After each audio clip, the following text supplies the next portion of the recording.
ভাসানচরে রোহিঙ্গাদের স্থানান্তর নিয়ে সংবাদ সম্মেলন করছে রেড ক্রিসেন্ট সোসাইটি। আমরা এই মুহূর্তে সরাসরি যুক্ত হচ্ছি সেখানে।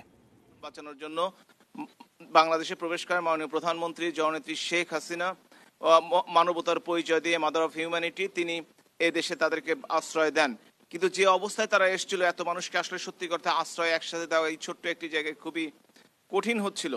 এবং আপনারা জানেন যে সেই অবস্থা থেকে এখন অনেক ইমপ্রুভ করে গেছে এবং প্রথম থেকে রেড ক্রিসেন্ট সোসাইটি সারা পৃথিবীর 192টি দেশের রেড ক্রিসেন্টের প্রতিনিধিত্ব করে এবং প্রায় 31টি দেশের রেড ক্রিসেন্ট, আইসিআরসি, আইএফআরসি সকলে মিলে এখানে মানবিক সহায়তা প্রদান করে ওয়াশ এবং বিভিন্ন কার্যক্রমের মাধ্যমে, খাদ্য সহায়তা, নন ফুড আইটেম দেওয়ার মাধ্যমে। কিন্তু সেইখানে তারা যে জীবনযাত্রা ছিল, আমরা গতকাল ভাসানচরে গিয়েছিলাম এবং ভাসানচরে দিয়ে আমাদের সত্যিকার অর্থেই আমরা যা কক্সবাজারে দেখেছি তার চেয়ে হাজার গুণ বেশি অর্গানাইজড ওয়েতে সেটা করা হচ্ছে।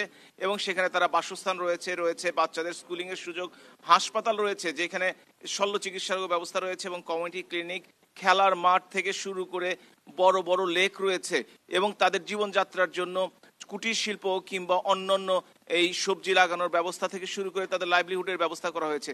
এবং তারা ব্যক্তিগতভাবে বলেছে অবশ্যই আমরা আমাদের দেশে ফিরে যেতে চাই, তবে কক্সবাজারের চেয়ে অনেক ভালো আছি আমরা। এবং আমরা যারা এসেছি আমরা ফোনে এবং বিভিন্নভাবে আমাদের আত্মীয় স্বজনের সাথে যোগাযোগ করার চেষ্টা করছি তারা যেন এইখানে আসেন, কারণ কক্সবাজারে যে পরিমাণ জরাজীর্ণ পরিস্থিতিতে তারা বসবাস করছে, ভাসানচরে তাদের অবস্থা অনেক ভালো।